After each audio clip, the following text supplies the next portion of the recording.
January is Human Trafficking Awareness Month.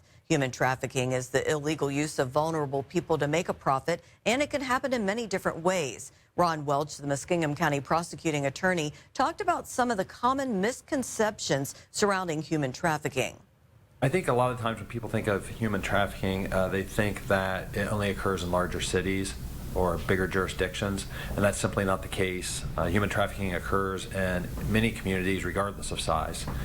Second misperception would be that human trafficking only involves sex trafficking, when in reality labor trafficking is also a large part of it. Welch says labor trafficking involves individuals who are in the country illegally, and their traffickers use deportation, the authorities, or violence to keep control over the victim. He says the third misconception is that people think that it's easy for the victim to escape from their trafficker. Welch says these victims can include people in a domestic violence relationship or a runaway child from an abusive home trying to seek shelter. Human traffickers are not just physically violent, but they're emotionally manipulative.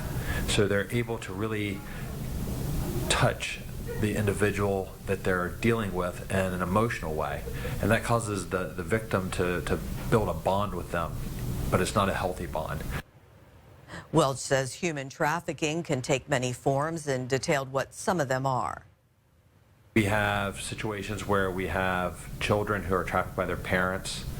We've had situations where we have had drug dealers who have individuals who become addicted to the drug, and in exchange for the drug, what they do is they traffic those individuals sexually, as well as for purposes of dealing drugs. The people that get stuck into that situation often feel helpless because they themselves are committing a criminal offense. Welch says it can be especially hard on those who are younger and have been sexually trafficked. He says this is because younger people may feel embarrassed because of what happened to them. He also says if you suspect someone is being human trafficked, to immediately report it to law enforcement.